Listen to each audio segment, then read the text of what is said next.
Hey everyone. I don't know exactly why you may have gotten into business or entrepreneurship or kind of what your journey has been. Maybe you've had friends or family members that got you into it. But for most people, it comes down to that they sought after some level of freedom, flexibility, income potential. They wanted to be able to make money. They wanted to be able to do what they love and to be able to go play more golf, to go fishing, to do spend time with their family, have plenty of cash in the bank, etc. Okay. And so when we think about that freedom and flexibility and income potential, and then we hear things like systems and processes, organizational structure, etc., oftentimes what we can do, process structure and routine, what we can do probably subconsciously is begin to kind of push against that. I know that that's certainly my case. You've heard me say that before, is that, hey, I got into this thing because I didn't want to be told what to do. I wanted to do what I wanted to do, when I wanted to do it, with who I wanted to do it, and I wanted to have the money to be able to do so. And so your journey is probably, and for all of clients that we work with, is fairly similar. Whether it's again golf or fishing or time with your friends or traveling, etc. And so when we hear those kind of things, we can kind of again begin to push against it. And so what my own journey taught me was everything that I wanted was on the other side of structure, process, and routine. Actually creating systems, not hearing I needed to be able to create systems and processes in my business, but actually doing it. See, I heard that for years before I actually created what was my first one. But it wasn't that I heard it, I actually needed to see it. And so, what I'm going to share with you today is kind of an example as to why we want to have certain systems and processes in place and not just rely only on people. Now, look, you think about a couple of our podcast sponsors, like Autopilot Recruiting, as an example. You hear me all the time talk about that you have to have great people in the business. And I absolutely believe that. However, if you only rely on people and we don't have any systems in place, then when those great people move, possibly, or move on, or retire, or whatever the case may be, then what are you left with? You left with a huge hole because there was nothing in place. All of that intellectual knowledge, that IP, that intellectual property, really, of the business has also left with them. And so I'm actually recording this on the day that it's being dropped. And that is very abnormal for us. As a matter of fact, that is a mistake. We are usually with our Monday interviews somewhere between four at the low end and upwards of, at times, we've gotten 12 weeks out. I think the sweet spot for us seems to be in that 6 to 8 weeks. It's not a lot of pressure for me. We can record one or two interviews a week. It doesn't put a lot of pressure on our podcast team that produces the episodes, that edits the episodes, which thanks to all of you for turning this around so quickly. And that system has been in place for a really long time. We utilize some tools. Everybody knows kind of what their role is, what my role is to do. Well, also, there's some accountability about who kind of owns making sure that we're ahead. But on the Friday episodes, they're handled a little bit different. There's not an interview to schedule. I've recorded some episodes from my truck. I've recorded many episodes sitting here at my desk. And sometimes I will batch and record 4, 5, 6, 7, 8 episodes in a row when I batch them together. But sometimes that's not necessarily the case.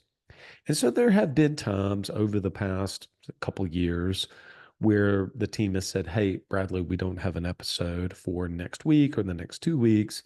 And so I'll go record two or three." Well, this morning, we as a team began to get messages that, "Hey, we don't have an episode for today." And so instead of going around and thinking, and this is the key takeaway for everybody today, is number one, hopefully I'm sharing with you kind of vulnerability is to say, hey, sometimes, we mess up too. I never want to give the impression that, hey, we've got it all together. I don't think that that's number one, that's not honesty. And number two, hopefully you can begin to see how we think about it. And so today is not necessarily going to be a actual specific tool that we can use, but this does fall under mindset. And so I'll get to what the kind of the mindset, the takeaway is in just a second. But in all of these episodes, whether they're Monday, but especially on Friday episodes, I try to begin to think about what's the mindset, what's the skill, and what's the tool. The mindset, the skill set, the tool set. One of those, and sometimes it becomes a combination of those. I think today is really how we approach it, how we think about the problem. And so the way when I see that, instead of just looking for someone to blame on the team who dropped the ball on this, ultimately, number one, I take responsibility and truly take extreme ownership, as Jocko Willink says, to say, at the end of the day, it falls on my responsibility to make sure that those things are in place. But instead of saying, this person dropped the ball, why did this not get put in place? I think about what was the system that's missing? What was the function that we should have been pushing on that would have been a big red blinking light to say you are low on fuel. You need to, you need to land this plane quickly because you're low on fuel, or whatever the case may be. So for us, this was an opportunity for us to go to our work management tool that we use and to say, hey, now we need to put this in place to make sure that this never happens again. And that's exactly what we've done. In fact, already before I've recorded this episode today, I began to think, okay, what's the system that's missing here? We had some communication back and forth as a team, asynchronously, meaning we're recording it specifically some voice messages through Slack. And we've already put and improved our system. So we thought we had a pretty good system before, but today we found that there was a gap. And so the big takeaway for this message for all of you is when something gets dropped, when something in the business doesn't happen, you are onboarding a customer and you make assumptions to something is happening, or the way that you manage and work through a claim in your organization, or the way you onboard a team member, instead of just thinking about this person, first think about where was the system missing here? How can we improve and tighten up our system first? Then the person who has accountability can then be held accountable. Because in this particular case, it was a little murky as to whose responsibility it ultimately landed on. And so, therefore, now we've been able to look and improve our overall podcast production system to make sure that we all get ahead so that we're not kind of last minute as we are today.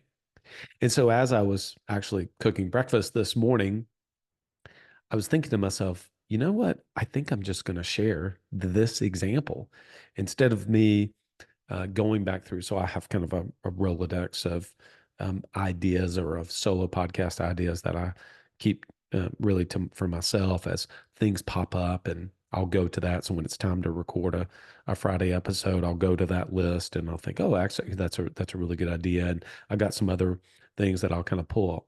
I thought I would just share with you openly how some of these things happen. And when you do start to create an operating system for the entire business, that operating system really runs outside of you, you can begin to kind of see where there are holes that you can then fill. And I believe that for us as a team, now I could have recorded an episode about another topic today and moved on, and this would have gotten released a little bit later on a Friday than it normally does. And many of you wouldn't have known. But I thought instead, wanted to share very openly, hey, we kind of as a team dropped the ball. And so while you may not have seen any of that, what I go back to is really the dropping of the ball is the fact that we didn't have some things in our system to make sure that we were well ahead of our solo podcast recordings. So again, the takeaway is when something doesn't go well in the business, when you're a little agitated or frustrated because something did not get done, a team member did not follow up with prospects, a new team member that you just onboarded, it was a little clunky to get them onboarded. Whenever you're onboarding a customer and you make assumptions, so we all kind of made assumptions that somebody else was on top of the episode being recorded today, that instead of going and saying, hey, there's not assumptions, we can actually make sure that there's a system in place. And so whether it's team member issues or working with customers or delivery issues with customers, such as payments and claims and all of those other type of things that happen once a customer comes on board, instead of thinking about just the person, first think about the system. And then once a system is in place, and if this happens again for us, we know who is ultimately responsible, and we can go back to the system, and then it becomes all about execution. So hopefully that has served you well today, and you can learn from kind of us and from me today about something about how I began to approach this. Hope this served you well. Until next episode, lead well.